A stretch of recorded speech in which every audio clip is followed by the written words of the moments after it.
Good morning, everyone. It is a glorious moment to extend my warm wishes on behalf of the Wings of Aero. I want to convey my heartfelt gratitude to Mr. Matthew S. Williams, Director of Media Content in Mars City, for accepting the invitation and presiding over this seminar on Who Wants to Live on Mars concept for living sustainably on the red planet.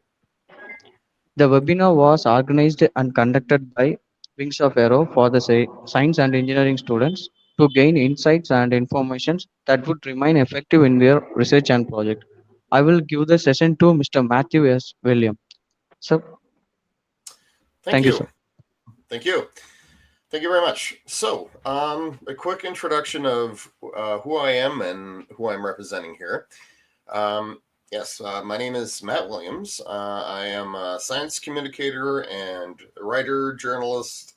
I'm also a science fiction author in my spare time, but during the day, I write for publications like Universe Today, Interesting Engineering, Stardom Space, and Stellar Amenities. I'm also a member of Explore Mars, Enterprise in Space, and the Royal Astronomical Society of Canada. But today, I'm addressing you as the Director of Media Content for Mars City Design. And in that capacity, I wanted to tell you about some of the things we're doing and, more importantly, how they relate to our growing relationship with Mars and how that's likely to change in the near future. So, if you'll see from the shared screen, this is our website here. And I can suppose to see that link up above, marscitydesign.com. And essentially what we do is this is an advocacy and outreach nonprofit organization. It's about merging architecture design with living on Mars, because we believe this is the way the future is going, and we want to inspire people to think in terms of that and for what that can lead to in terms of coming up with solutions for sustainably living on other planets. And just as importantly, how that can teach us to live sustainably here on Earth. Because there's a saying where you solve for space, you solve for Earth. Every space program has had limitless applications and spin-offs for here at home, and in order to combat climate change and deal with seeing to the needs of people in the future with growing cities, increasing populations, and climate change all happening at the same time, sustainability is our one option there. So to start with, Mars, people often ask why Mars, and Mars is an immense source of fascination for people. It always has been, and some very interesting things that I learned not that long ago was that in ancient times, and this was true across the world, Mars was associated with fire because of its red color, and in the pantheons of many different cultures, some of whom had never even met. They believed it was a war god. In ancient Sumeria, they called him Nergal, and this inspired the Ares in ancient Greece and Mars in ancient Rome, all war gods. And in the Hindu pantheon, it was Mangala, who again had associations with wars, calamities, as best I know.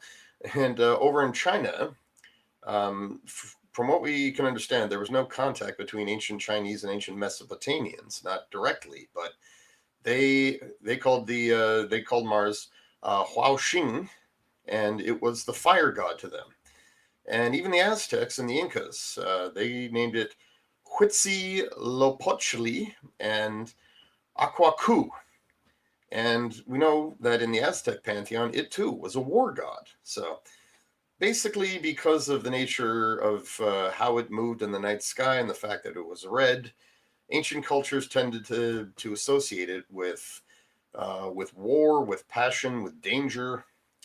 And during the Renaissance, interestingly enough, Mars was part of the revolution in astronomy, because Copernicus, when he was challenging the old Ptolemaic astrology there that said that the Earth was the center of the universe, He pointed out that Mars, its orbit, along with Jupiter, these indicated they would change over the course of a year, over the course of many years. They'd appear larger in size and more bright, depending on the time of the year. And then he reasoned the reason for this is because they orbit beyond Earth, and we all both orbit the sun. So therefore, when it's closest to us, it appears larger and brighter because it is closer. And in from there into the modern era, we began to learn more about Mars, including its similarities to Earth. This gave rise to speculation that there might be a civilization there. And these were largely dispelled by the 20th century when robotic missions actually began to go there and astronomers could see exactly what it looked like up close. Nevertheless, today it's recognized as being the next most habitable place in the solar system after Earth. And it has fueled our dreams of exploration again, and colonization is once again becoming a popular idea. Although we prefer to use the term settlement because, of course, colonization has a very negative connotation to so much of the world's population. So, yes, we prefer the term settlement, and also when the issue of going out into space and spreading there as a species. We also like to say that this is an opportunity to learn from the mistakes of the past. When we go out there, we're not going to be, hopefully, just taking from the land and using up its resources, but learning how to live and appreciate with a certain balance. In any case, I wanted to make a quick mention of something that's very interesting. Back in February, the Perseverance rover landed on Mars, and it's carrying on in the tradition of investigating whether or not Mars once had life and how its conditions were once habitable. And a lot of times this inspires people to think that, well, maybe it could be again. And on the Perseverance rover, NASA held a contest or a campaign called Send Your Name to Mars. And there's 11 million names on that rover. And of those, 59,041 are from India. So Indian students, entrepreneurs, and just everyday people contributed their names. Of course, the U.S. ranks number one in terms of the number of people that put their name on it because it's a NASA rover, but India ranked third. So this, I felt, represents the age we live in, where countries like India, as well as China, they're becoming growing powers in space. And in the near future, when we start sending astronauts to Mars, it's going to be one of 5 organizations, space agencies, that are actively sending people there, along with NASA, Roscosmos of Russia, the European Space Agency, and the Chinese Space Agency. So, having said all that, with the idea of exploration and even living on Mars becoming popular again, getting to a point where it feels like this is a real possibility and not far off, I'd like to tell you a little bit about what we do here at Mars City. And one moment here. If I can direct your attention to the shared screen, I hope that's visible. Yeah, this here is a concept for what's known as an Alpha 3 settlement. And it was done up in the theme of The Martian. As you can see, Mark Watney is there on the left side of the screen, or in the same kind of outfit. Now, this was a design that was submitted by Mars City Design for a NASA competition, and it actually won second place. It was the 2019 NASA 3D Printing Habitat Challenge. So it was designed, along with the other concepts of how to live in with a Martian environment, how to utilize 3D printing to establish a prototype assembly that would allow for safe, comfortable living on Mars, give you views of the surface, and see to all your needs independently. And this, the prototype for this design here, I'll see if I can get you some more pictures of it. The prototype for that design is currently being planned for construction in the Mojave Desert. And it's one of many designs that are going to be built in the Martian desert in the near future, mainly because, well, we can. And it's there to test, there to be a proof of concept for living on Mars. So 2015 was when Mars City Design was founded. And what was interesting, was interesting about this is that our founder, Vera Mulyani, she grew up in Indonesia, specifically in Jakarta.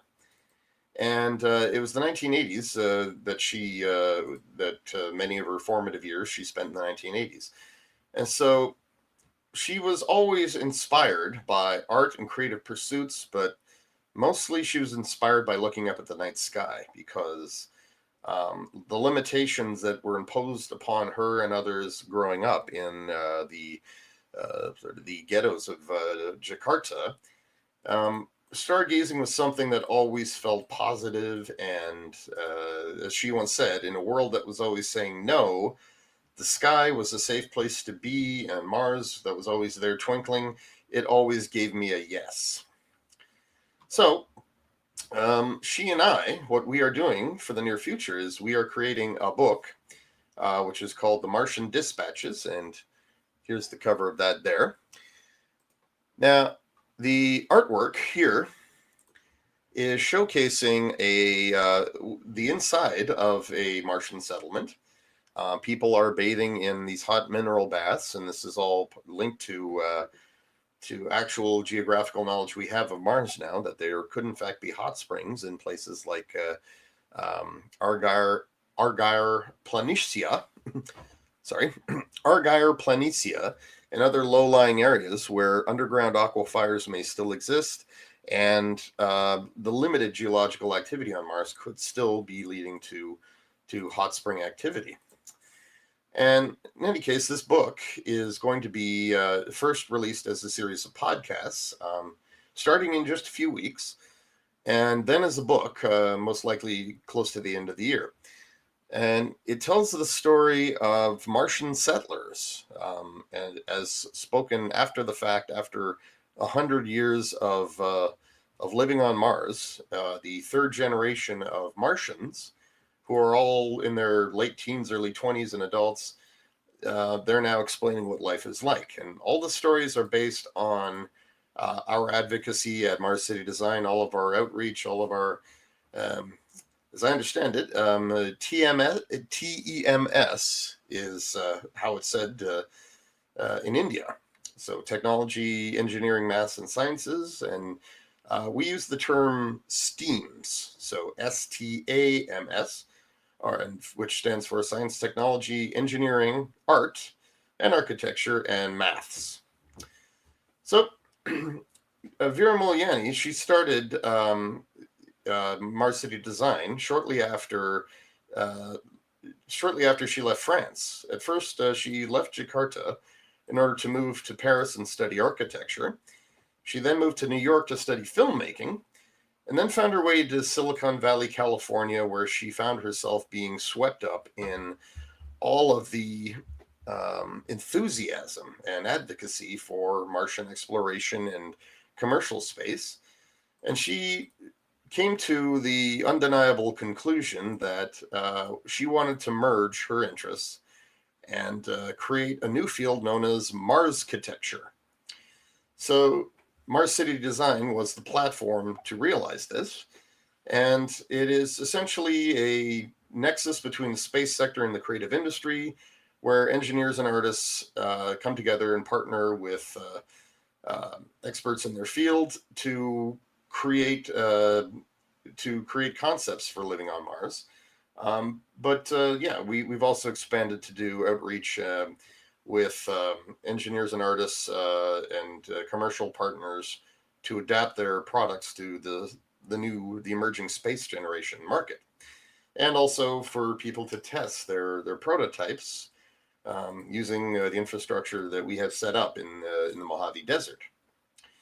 So a main thing that we do every year is the Mars City Design Challenges, and this is where students will come from all over the world to test their concepts. They will come up with designs for living on Mars that emphasize sustainability above all else, and and not only that, but of course, how people can thrive on Mars and not just survive. So, some examples I want to show you here. Um, Here we have, there it is, neurosynthesis. Now, this was a design that was submitted back in 2017, I believe, the second annual competition. And it is the design there. It leverages 3D printing using Martian regolith in order to design buildings there that have a very artistic look, very organic, and then to have sealed domes within them. And so these sort of superstructures there, they help filter out radiation while still letting in natural light. All the settlements grow their own food. They have algae for processing drinking water. And above all else, it feels very connected to the landscape, which allows people to feel more in touch with nature and less, it combats feelings of isolation. Here, too, is the same design as viewed from above. And you can see the living pods there. You get a slightly better view of that. And more recently, actually, this next one here, if you remember the Alpha 3 design, that's the external view there. This is an internal view. So the living space here, Alpha 3 was meant to be a preliminary habitat for Martian settlers, so it would eventually give way to larger structures. But as you can see here, the living space is optimized. There's surfaces for rock climbing. There is a station here in the center where plants are grown to supplement the settlers' diets. And the airlock is right here. It's labeled astronaut changing room. And yeah, and you can't see it right here, but the display window would be right at the where we're looking in from. And that would be equipped with all kinds of LEDs and displays, matrices, so you could enjoy all kinds of virtual reality or augmented reality entertainment. And here was another submission. This is an underground concept for city living where you built right into the earth in order to use it for protection.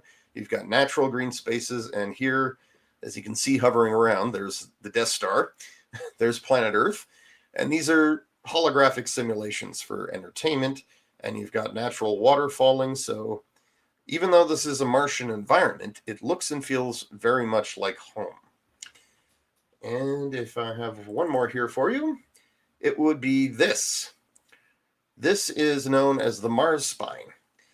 Now, this was a submission they made in this past year, and it was by a designer named Mohammed Imad, who, yes, is from the United Arab Emirates, and he based this design on a lily pad. He felt that the structural strength of the lily pad design there, it evolved this way for a reason, and that he wanted to very much imitate that. And this design is for a settlement that can hold upwards of a few hundred people. It has these natural spine-like structures off to the sides, which beneath it contains the main settlement, which is underneath the ground, where light is filtered in to grow crops, and UV lights are in there as well to simulate sunlight all for prolonged periods. It draws its power in from solar array, from passive heating, and has all forms of entertainment. And also it has aquaculture farms, so fish grow in addition to plants, so that the Martian diet is not so boring. Now, so to give you a sense of what a design competition is like, every year when student teams when they enter and they start making their proposals, they are taught to try and emphasize how human beings could, without too much effort or too much expense, live with the right kinds of technologies and the right kind of knowledge that we've gleaned from so many years of living here on Earth with the Martian environment, so that our impact is minimized. There's zero waste, and we have end-to-end systems that are closed-loop ecology, much like what was done with the Biosphere 2 experiment and other analog experiments here on Earth that train astronauts. And every year there's a different theme. So this year was urban farming. And in concept here, there's a video, which I'd love to show you. And it laid out exactly how the settlers would go about growing their food and how the architecture of the entire place there was arranged just so that people would never have to want, or they wouldn't feel that agricultural spaces were encroaching on natural spaces. So here, let me just pop that on. And here we go. So yes, let's watch that unfold.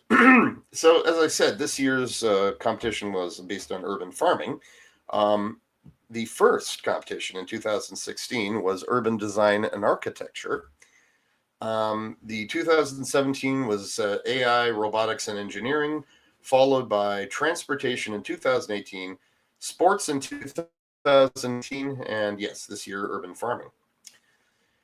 So in terms of exactly what we'd have to deal with when it comes to living on Mars, we're most of us familiar with the challenges. Since the late 1960s and 70s, we've come to understand that there's very little atmosphere to speak of. Mars gets extremely cold, and there are daytime temperatures sometimes that reach 20 degrees Celsius or 68 degrees Fahrenheit at midday. But due to the nature of the atmosphere, the surface may sometimes be warm, but just a few inches and a few feet above that, it will be freezing cold. And the radiation is about 4.5 times what we're used to here on Earth, but that gets even worse during a major solar event. And the gravity is only about 38% of what we're used to. So that's going to be a long-term challenge, adapting to that. And on top of that, it takes 6 to 9 months for a spaceship to get there, and that's every 26 months. So that on its own ought to tell you what you need to do in order to live comfortably on Mars. You need habitats that can shield from the elements, keep you warm, maintain an atmosphere, and can see to a sustainable production of its own food, water, and air. These things need to be endlessly recycled and cleaned, and it also needs to be pleasant, because otherwise people could begin to feel like they're isolated or confined or far away from home. So a very popular notion, and this has come up not just in our own design competitions, but in NASA's 3D printing challenge and various proposals by NASA itself and commercial entities.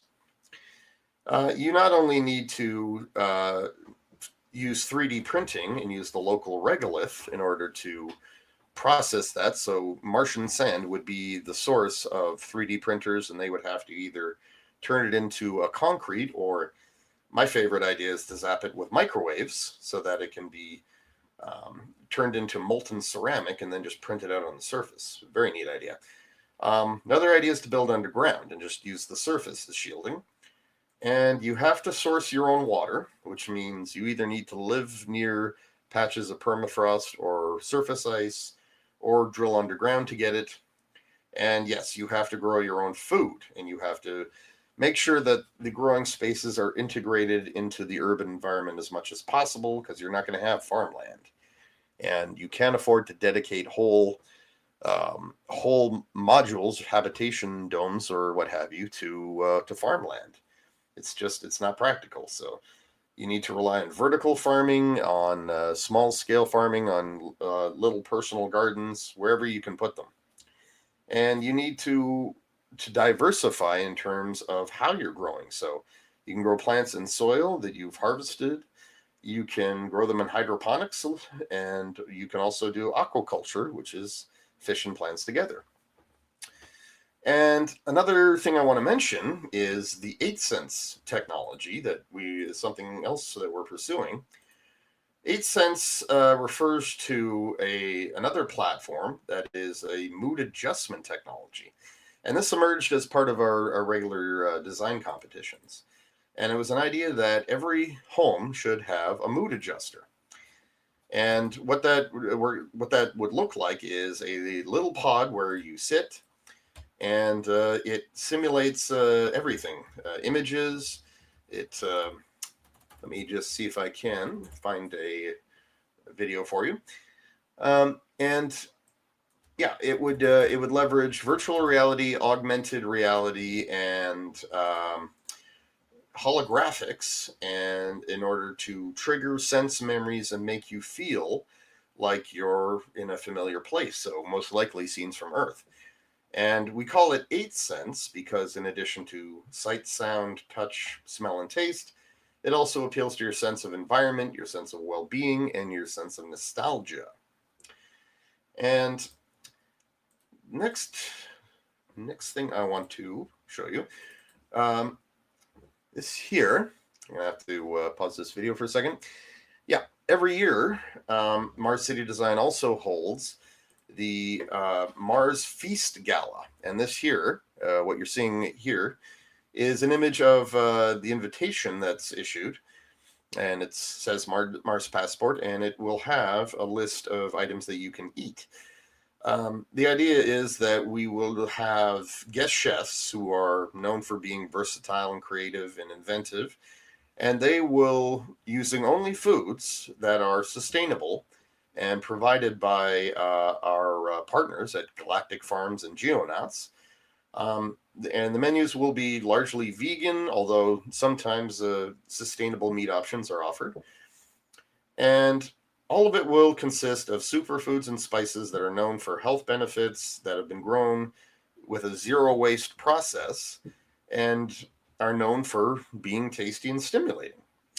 So some examples of this include turmeric and cloves, purple cabbage, edible bacteria and seaweed, cacao, peas, root vegetables, beans, and vegetable proteins and nuts will be used to simulate meat and cheese if none are available. Activated charcoal and Himalayan red salt and Hawaiian black lava salt. And also birch xylitol is a soluble crystal that's a sweetener, and that's a sugar substitute because none of the items on the menu have sugar. So all very healthy, and yes, as I said, they're provided by Galactic Farms and Geonauts, which are based out of Montana and Colorado.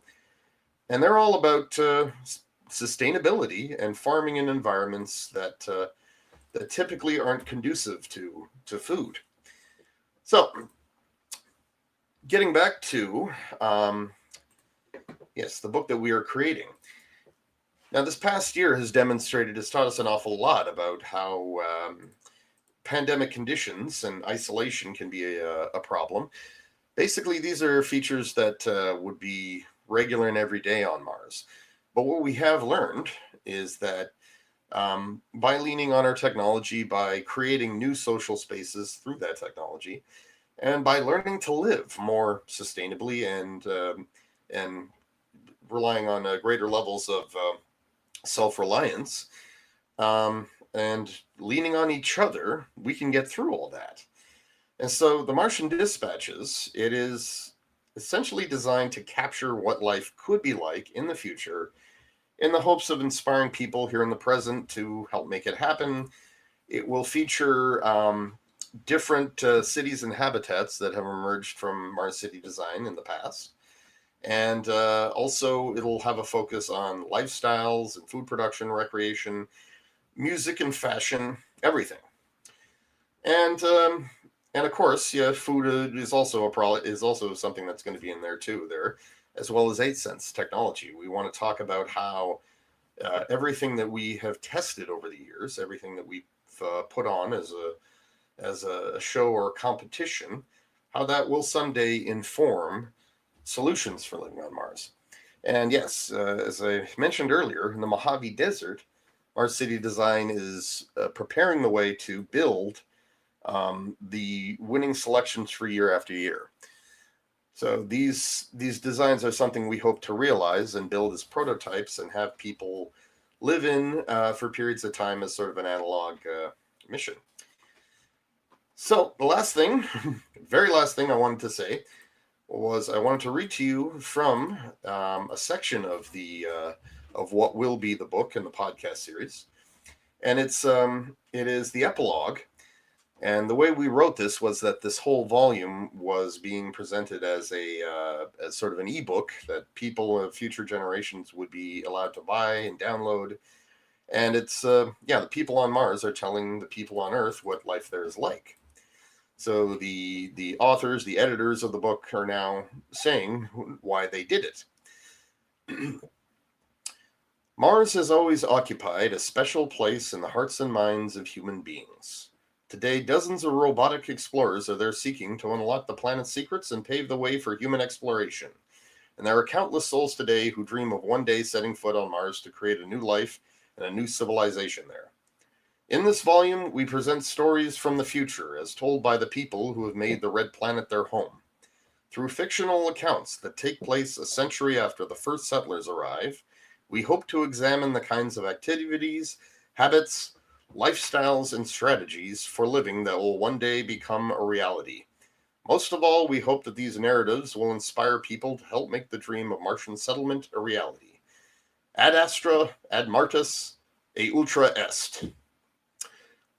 In fact, this is rather not the this is not told from the point of view of the authors of the book, the fictional authors of the book. This is rather our epilogue that is for the readers today. And the sign-off line there, ad astra ad martis e ultra est, is Latin for to the stars, to Mars, and beyond, which I hope someday will become our slogan. Anywho, okay, let me just shut down the screen sharing. So, thank you for listening. And, I hope that people will take the opportunity there to check out what we're doing over in Mars City Design. We recently upgraded our website, so right now it's full of lovely videos. It doesn't yet contain all the detailed descriptions of what we do, but you will find information there and more will be coming. And also people will check out the podcast series when it becomes available. I understand we want to leave some time for question and answer. So I'd be happy to answer any questions you have right now. And also I have some more materials that I could direct you to if you're interested in learning more about various subjects here.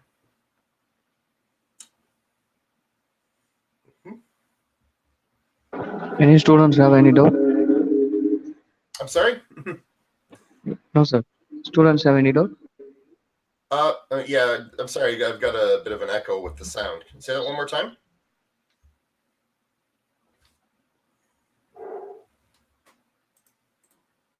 Hello? Mm-hmm. Yes, sir. One doubt in chat box, sir. Just see the chat box. Jackbox? The Yeah, chat yes, sir. box. Oh, I'm sorry. The Yeah. chat box. Yes, of course. The name of the podcast. Yes, of course. It will be called the Martian Dispatches. So why don't I just put that in there? Now this was, the name was partially inspired by the Martian Chronicles of Ray Bradbury. Yes, what we wanted to convey something of the memory there of Ray Bradbury, because of course he was one of the great storytellers about Mars. His stories were written in the 1940s, early 50s, and they were written at a time when the ideas about Mars were still a little uninformed. So it had Martians, it had a habitable planet. I don't want to give it too much away. But yeah, our goal was similar in that we wanted to tell a series of stories about what life is like. And eventually what we decided was we want to do a narrative structure where people are speaking directly to the audience. And the audience in this case are people of Earth. Anyone else?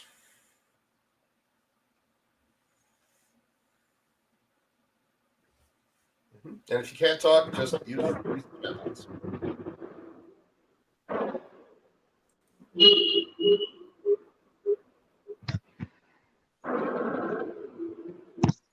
Sir, I think no doubt, sir. Mm-hmm. Okay, yeah, I'm getting a fair bit of feedback there. So thank you for your excellent presentation, sir. It was very amazing. Thank you very And much. thank you for all participants. Okay, So, I'll just can I just leave you with my email address here, in case anyone wants to shoot me a message or wants any directions on how to find more resources about Mars and Mars exploration today.